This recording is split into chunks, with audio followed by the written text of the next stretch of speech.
मेरे प्रिय भाई और बहनों,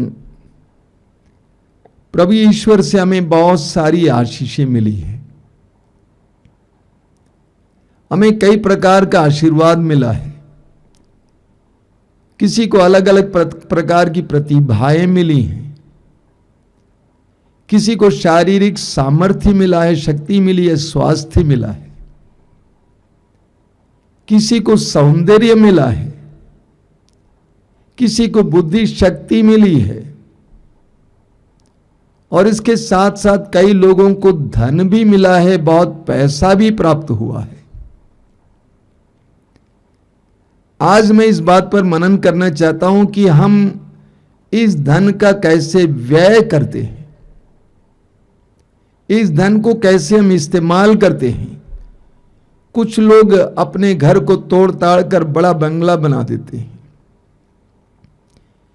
कुछ लोग कई घर बना देते हैं, कुछ लोग उस धन से जमीनें खरीदते हैं, कुछ लोग टूर पे जाते हैं, कुछ लोग अपने बच्चों के नाम पर लिख देते हैं पैसा, कुछ लोग अय्याशी में पैसा उड़ा देते हैं, खर्च करते हैं, कपड़ों में, खाने में, मनोरंजन में खर्च करते हैं। कुछ लोग समारोहों में खर्च करते हैं, छोटे छोटे समारोह की भी बड़ा कर देते हैं क्योंकि उनके पास बहुत पैसा है। और इनसे कहा जाता है तो ये कहते हैं ये तो मैंने कमाया है, मेरी कमाई है। खैर, ये आपने कमाया है या प्रभु ने दिया है, इसके बारे में हम बाद में चर्चा करेंगे। वास्तव में इस विषय पर मैं कभी प्रवचन नहीं सुनाता था जब तक कि मैं संत पौलुस के 2 वचनों को नहीं पढ़ा। पहला वचन है तीमोथी का पहला पत्र अध्याय 6 वाक्य 17 और 18। वहां पर संत पौलुस कहते हैं, इस संसार के धनियों से अनुरोध करो कि वे घमंड न करें और नश्वर संपत्ति पर नहीं बल्कि ईश्वर पर भरोसा रखें जो हमारी उपभोग की सब चीजें पर्याप्त मात्रा में देता है। वे भलाई करते रहें, सत्कर्मों के धनी बने, दानशील और उदार हों। इस वचन के द्वारा प्रभु ने मानो मुझसे कहा कि तुम धनियों से कहो, घमंडी ना बनो, धन का सही व्यय करो और उदार बनो। दूसरा वचन है फिलिपियों के पत्र के अध्याय 4 वाक्य 17 में संत पौलुस कहते हैं, मैं दान पाने के लिए उत्सुक नहीं हूं, मैं इसीलिए उत्सुक हूं कि हिसाब में आपकी जमा बाकी बढ़ते जाए। एक बार और पढ़ूंगा। पौलुस कहते हैं मैं दान पाने के लिए उत्सुक नहीं हूं। पौलुस दान लेते नहीं थे। मैं इसीलिए उत्सुक हूं कि हिसाब में आपकी जमा बाकी बढ़ते जाए। पौलुस कहते हैं कि आपसे मैं दान इसलिए नहीं मांगता हूं कि मुझे आवश्यकता है। पौलुस स्वयं काम करके अपनी जीविका का ख्याल करते थे, लेकिन पौलुस कहते हैं कि मैं आपसे इसीलिए दान मांगता हूं ताकि खाते में आपका खाता बढ़ जाए, आपका जमा बढ़ जाए।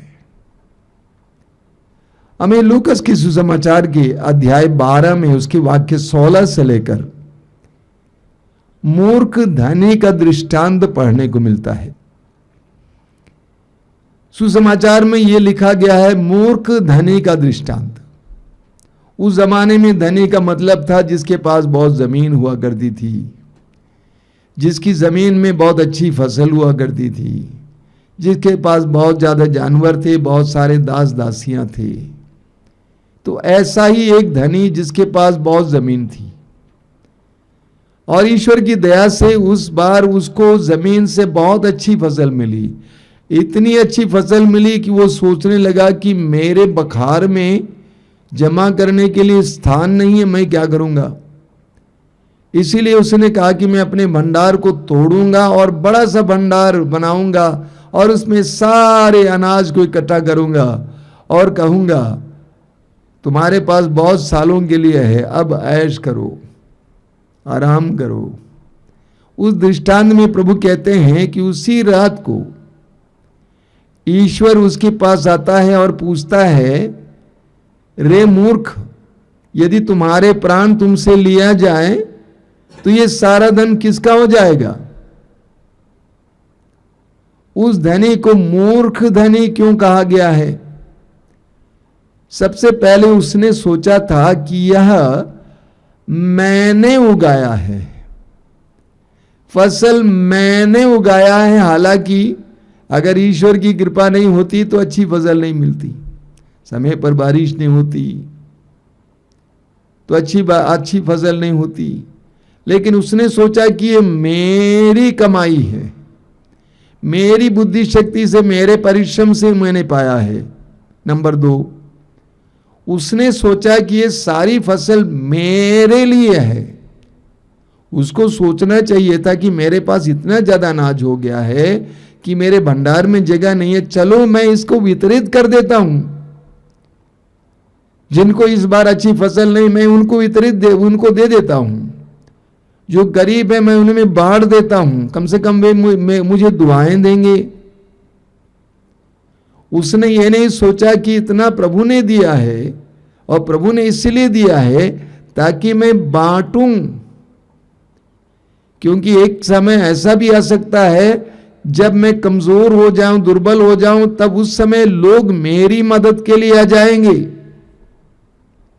तो उसने जो किया वो मूर्खता है, उसने मूर्खता प्रकट की, इसीलिए उसको मूर्ख धनी कहा गया है। लूकस के सुसमाचार के अध्याय 16 वाक्य 16 में एक बहुत सुंदर उदाहरण मिलता है। लूकस का सुसमाचार अध्याय 16, वहां पर एक बेईमान कारिंदे के बारे में बताया गया है। लूकस का सुसमाचार अध्याय 16, उसमें बेईमान कारिंदे के बारे में बताया गया। वाक्य 1 से, एक धनी इंसान का कारिंदा था, मुंशी था, जो बेईमान था, और इसीलिए लोगों ने मालिक से कहा कि वो बेईमान है, तो इसीलिए मालिक ने सोचा कि मैं इसको हटा दूंगा। ये बात उसके कान तक पहुंच गई, तो उसने सोचा अभी मैं क्या करूंगा, मुझे काम करने की आदत नहीं है, फावड़ा नहीं चला सकता हूं, और दूसरा कोई काम आता ही नहीं है, तो मैं क्या करूंगा।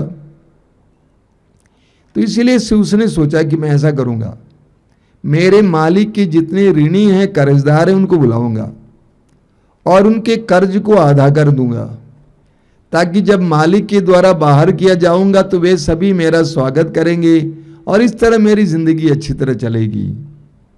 और उसने ऐसा ही किया।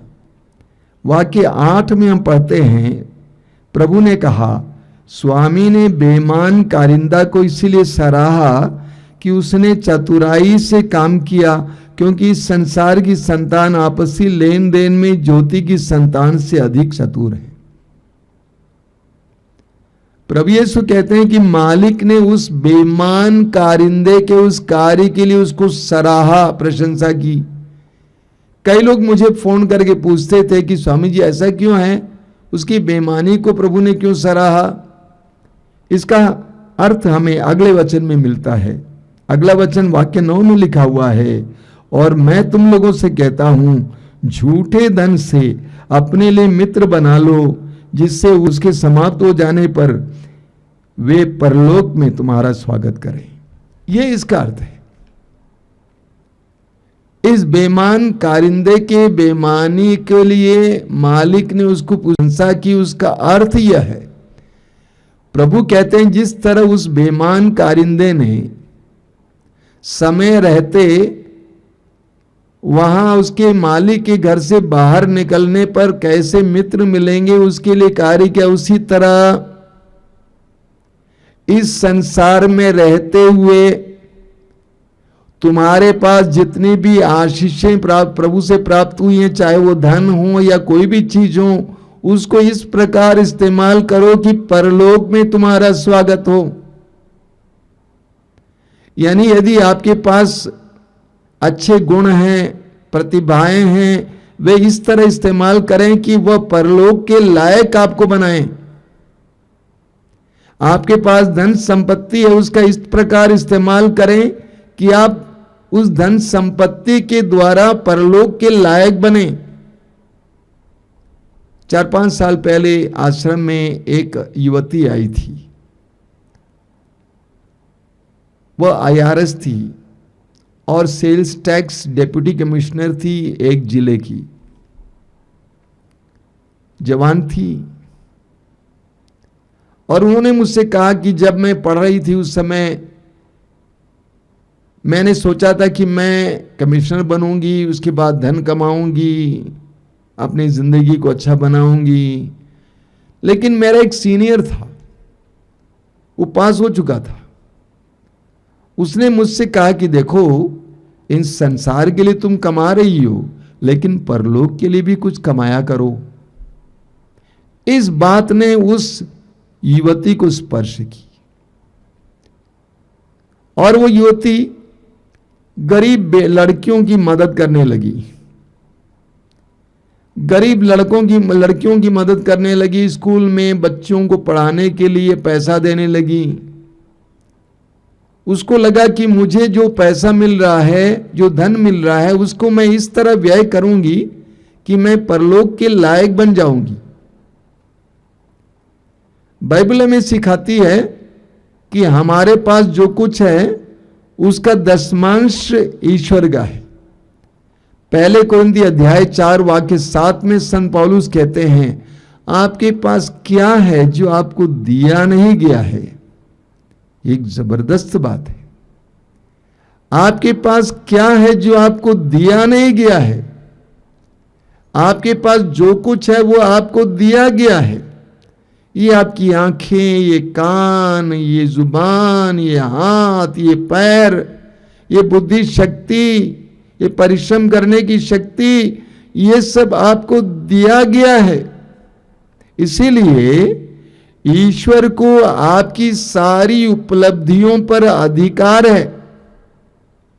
बाइबल हमें सिखाती है कि हमें अपनी कमाई में से, अपने सब कुछ में से 1/10वां हिस्सा ईश्वर को देना चाहिए। दशमांश जिसे कहते हैं।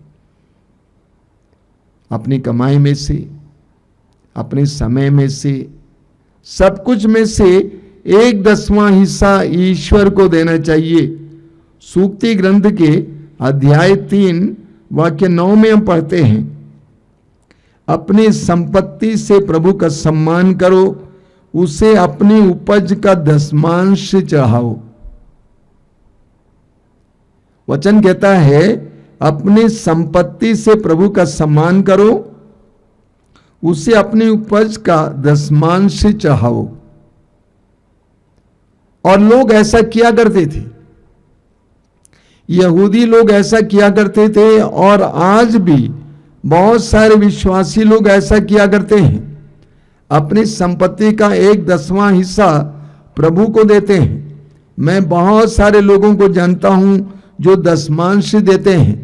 मलाकी के ग्रंथ के अध्याय 3 उसके वाक्य 8 से 10 तक इस प्रकार हम पढ़ते हैं।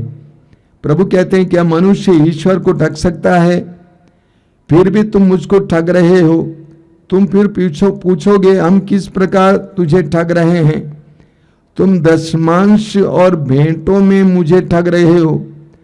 तुम पर, हाँ, तुम्हारे सारे राष्ट्र पर शाप लगा है, क्योंकि तुम मुझे धोखा दे रहे हो।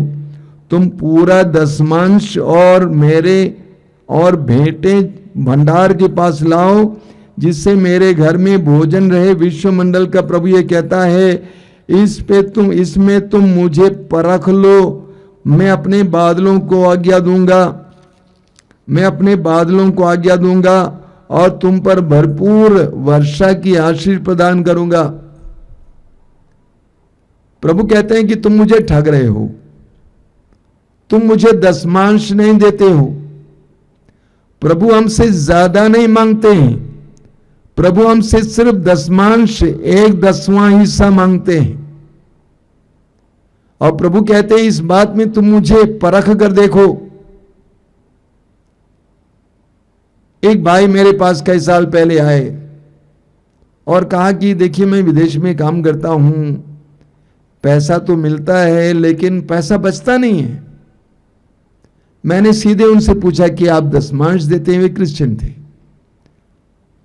और वो मुझे देखने लगे क्योंकि वो नहीं जानते थे कि दशमांश का अर्थ क्या होता है। तो मैंने कहा कि आपकी कमाई में से 1/10वां हिस्सा प्रभु का है। उस समय से वो भाई दशमांश देने लगा। आज वो दुकान चलाता है, अच्छी दुकान है। प्रतिदिन उसको जो प्रॉफिट मिलता है, लाभ मिलता है, मुनाफा मिलता है, वो पता लगाता है और उसका दशमांश अलग रखता है और महीने के अंत में या साल के अंत में वो दशमांश किसी न किसी को दे देता है। तो प्रभु हमसे दशमांश मांगते हैं।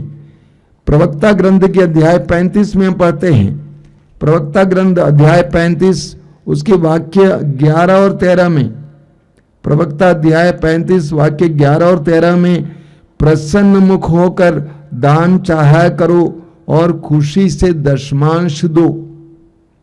प्रसन्न मुख होकर दान चाहा करो और खुशी से दशमांश दो, क्योंकि प्रभु प्रतिदान करता है, वह तुम्हें 7 गुना लौटाएगा।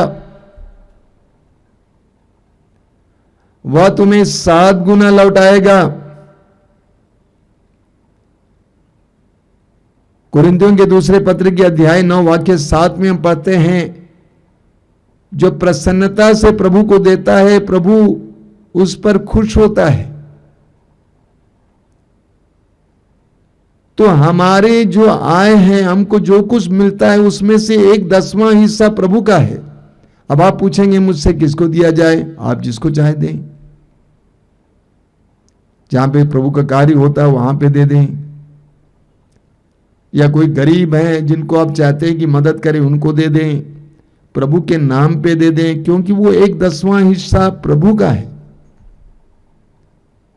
मैं एक व्यक्ति को जानता हूं, इन दिनों उनसे संपर्क कट गया है।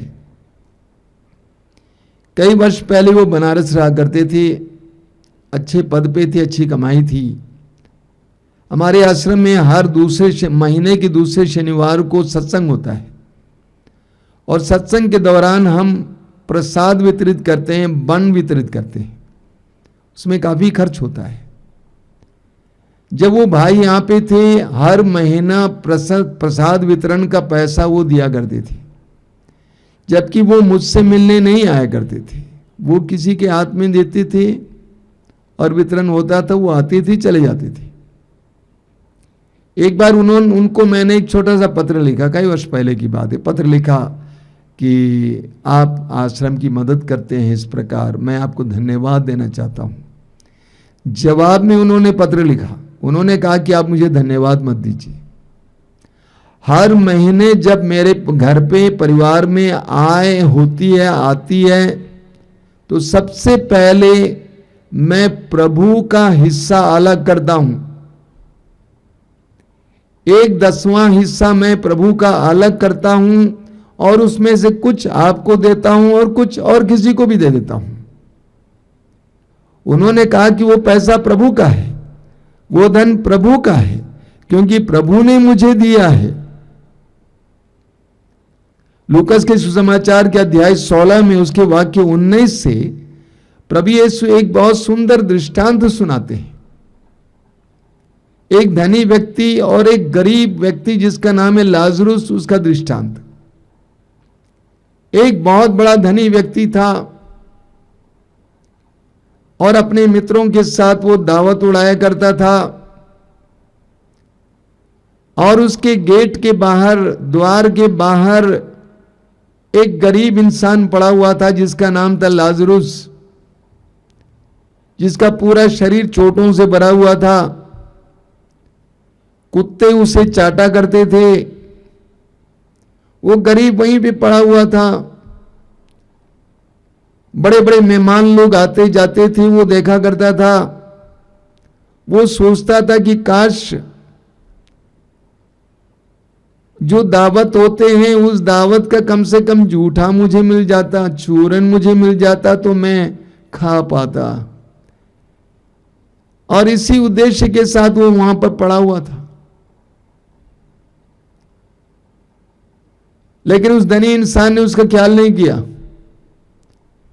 प्रभु यीशु दृष्टांत में कहते हैं कि दोनों मर गए। लाजरुस मर गया और स्वर्गदूत उसे उठाकर इब्राहिम की गोद में रख दिया, और धनी व्यक्ति मर गया और वो गाड़ा गया और वो अधोलोक चला गया। प्रभु यीशु सुसमाचारों में अधोलोक के बारे में या नरक के बारे में बहुत कम बोलते हैं, और अधोलोक की यंत्रणाएं सह रहा था कि आग झेल रहा था। अब मेरा सवाल आपसे यह है, उस धनी इंसान ने कौन सा अपराध किया जिसके कारण उसको अधोलोक जाना पड़ा, नरक जाना पड़ा? वो कौन सा पाप है?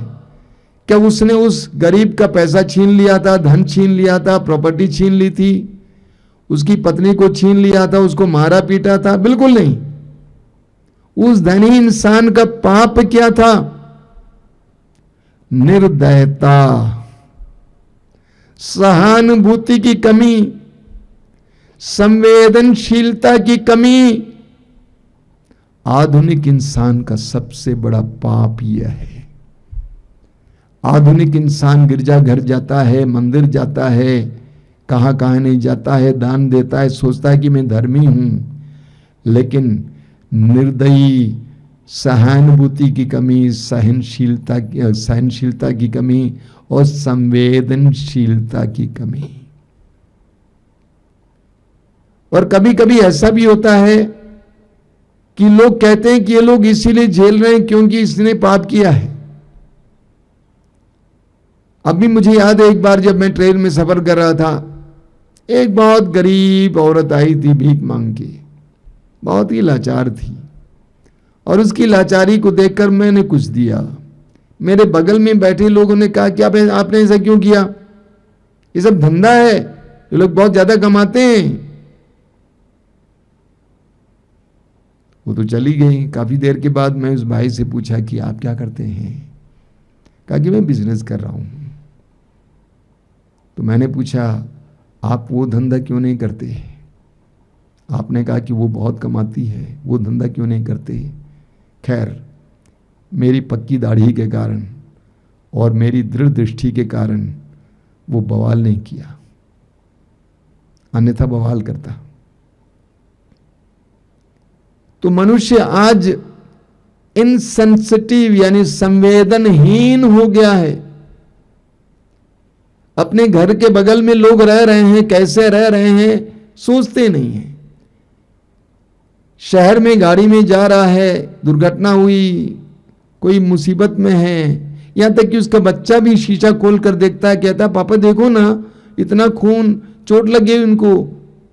तो चिल्लाता है कि शीशा बंद कर, तुम अपना ख्याल कर, और गाड़ी आगे निकल जाती है। संवेदनहीनता, इसी के कारण वह नरक में भेजा गया। सूक्ति ग्रंथ के अध्याय 10 वाक्य 22, सूक्ति ग्रंथ अध्याय 10 वाक्य 22, बहुत सुंदर सुंदर वचन है। सूक्ति ग्रंथ अध्याय 10 वाक्य 22 में लिखा हुआ है, प्रभु के आशीर्वाद से ही कोई धनवान बनता है। प्रभु के आशीर्वाद से ही कोई धनवान बनता है, इसकी तुलना में हमारा परिश्रम नगण्य है। प्रभु के आशीर्वाद से ही हम धनवान बनते हैं। अगर हमें प्रभु का आशीर्वाद प्राप्त नहीं होता तो हम धनवान नहीं होते। इस संसार में परिश्रम करने वाले बहुत कोई हैं, लेकिन आपको अच्छा प्रतिफल मिला, ईश्वर को धन्यवाद दीजिए। मैं अक्सर सोचा करता हूं, इस दुनिया में इतने सारे धनी लोग हैं, क्योंकि मैं हर जगह जाता हूं, फ्लाइट में जाता हूं, हर जगह जाता हूं। इतने धनी हैं और अपने ऊपर इतना खर्च कर रहे हैं। काश अगर ये संवेदनशील होते, कुछ लोगों की मदद करने के लिए तैयार होते, अपने धन में से कुछ साझा करते, कितने लोगों की भलाई होती है, क्या कभी सोचते हैं? ये कभी सोचते हैं कितने गरीब बच्चों को ये पढ़ा लिखा कर बड़ा कर सकते थे, कितने गरीब लड़कियों को नर्सिंग कराकर या प्रोफेशनल ट्रेनिंग कराकर खड़ा कर सकते थे, और उतने सारे बच्चों की दुआएं इस इंसान को मिलती, आने वाली पीढ़ियों की दुआएं इस व्यक्ति को मिलती, इस व्यक्ति के आने वाली पीढ़ियों को मिलती। वे कहते फलाने सर ने हमारी मदद की, तभी तो हम इतने बड़े हुए हैं। हे प्रभु ने आशीर्वाद दे। जब धन आ जाता है लोग भूल जाते हैं। मैं एक व्यक्ति को जानता हूं जो बहुत अपने को आध्यात्मिक मानते हैं, अच्छे पद पे हैं, बहुत कमाई करते हैं, लेकिन उनके जीवन में बहुत अस्त व्यस्तता है, आशीर्वाद की कमी है। कारण क्या है? कारण यह है कि वो अपनी कमाई को, अपने धन को केवल अपने लिए ही खर्च करते हैं। मैं उनको कई बार टोका हूं, मैंने कहा कि आप कुछ मदद क्यों नहीं करते? हाँ, मैं मदद करता हूं, मैं कभी किसी गरीब को कुछ दे देता हूं। कितने लोगों को हमारे भाई लोग मदद कर सकते थे। प्रवक्ता ग्रंथ के अध्याय 4 उसके वाक्य 36 में पढ़ते हैं, प्रभु कहते हैं लेने के लिए अपना हाथ मत पसारो और देने के लिए उससे बंद मत रखो। प्रभु कहते हैं लेने के लिए अपना हाथ मत पसारो और देने के लिए उसे बंद मत रखो।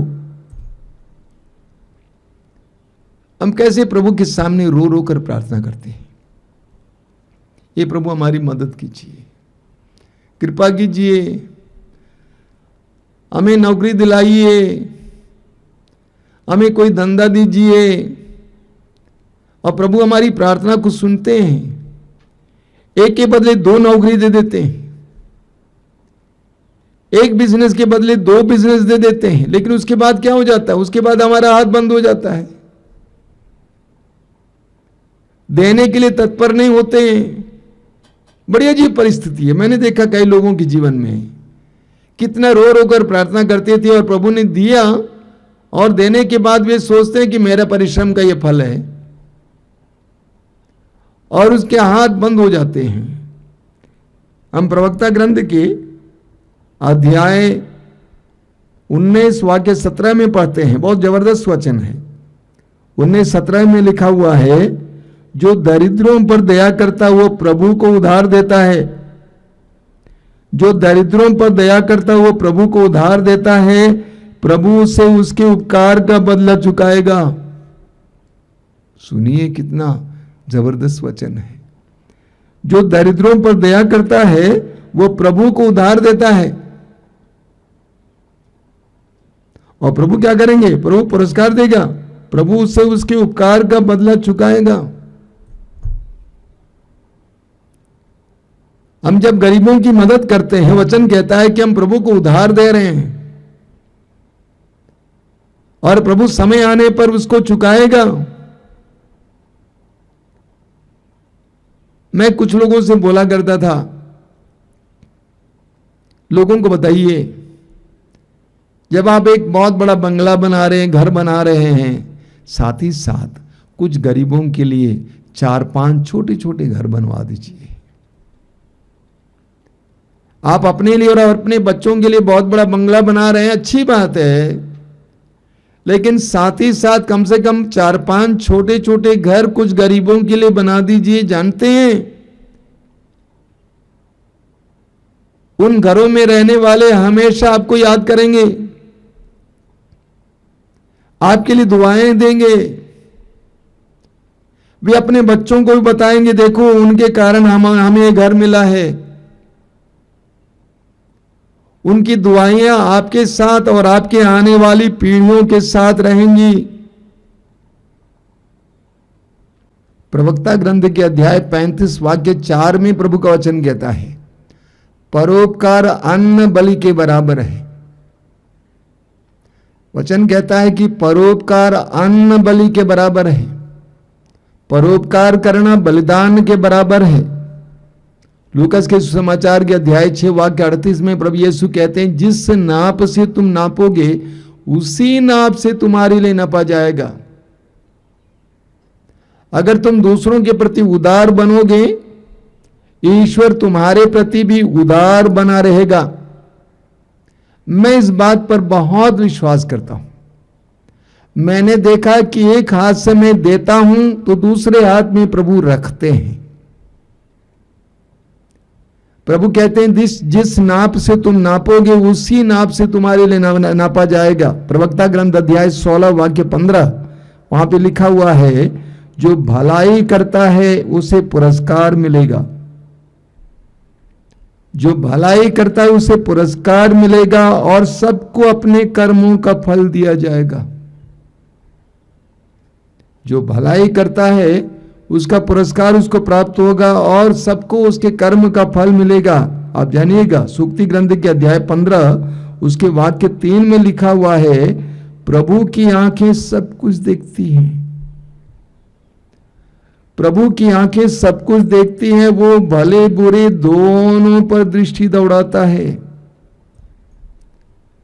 प्रभु देखते हैं कि हम क्या करते हैं, अपने धन का कैसे व्यय करते हैं, ये सब प्रभु देखते हैं। हम प्रभु की आंखों से नहीं बच सकते हैं। यूहन्ना के सुसमाचार के अध्याय 6 उसके वाक्य 12 में पढ़ेंगे, प्रभु यीशु ने 5 रोटियों से 5,000 से भी ज्यादा लोगों को खिलाया। उसके बाद वाक्य 12 में लिखा हुआ है, उनको खिलाने के बाद प्रभु ने अपने शिष्यों से कहा, बचे हुए टुकड़ों को बटोर लो, कुछ भी बर्बाद नहीं होना चाहिए। बचे हुए टुकड़ों को बटोर लो, कुछ भी बर्बाद नहीं होना चाहिए। ईश्वर का कोई भी वरदान बर्बाद नहीं होना चाहिए। ईश्वर के द्वारा दी हुई संपत्ति बर्बाद नहीं होनी चाहिए। धन बर्बाद नहीं होना चाहिए। मनमाना अय्याशी में बर्बाद नहीं कर सकते हैं, क्योंकि वो ईश्वर की देन है। सूक्ति ग्रंथ की अध्याय 27 में हम पढ़ते हैं वाक्य 24 में, सूक्ति ग्रंथ अध्याय 27 वाक्य 24 में हम पढ़ते हैं, बहुत सुंदर वचन है, क्योंकि धन सदा के लिए नहीं बना रहता है। कितनी बड़ी सच्चाई है, क्योंकि धन सदा के लिए नहीं बना रहता है। कब धन हमारे हाथ से छिन जाएगा हम नहीं जानते। इसीलिए धन को बर्बाद नहीं करना चाहिए। मैं कई लोगों को समझाता हूं, यदि तुम आज बर्बाद करोगे कल तुम उसके लिए तरसोगे। धन का सदुपयोग होना चाहिए, धन का अच्छा व्यय होना चाहिए। एजेकियल नबी के ग्रंथ के अध्याय 18 वाक्य 30 में प्रभु का वचन कहता है कि हमें हमारे कार्यों के लिए फल मिलेगा, हमें सब कुछ के लिए हिसाब देना पड़ेगा। हमें देने वाले के सामने खड़ा होना होगा और हमें सब कुछ के लिए हिसाब देना पड़ेगा। एक एक वचन के लिए हिसाब देना पड़ेगा, एक एक चीज के लिए हिसाब देना पड़ेगा, एक एक आने के लिए हिसाब देना पड़ेगा। इस बात को हमें भूलना नहीं चाहिए। आइए हम प्रार्थना करें।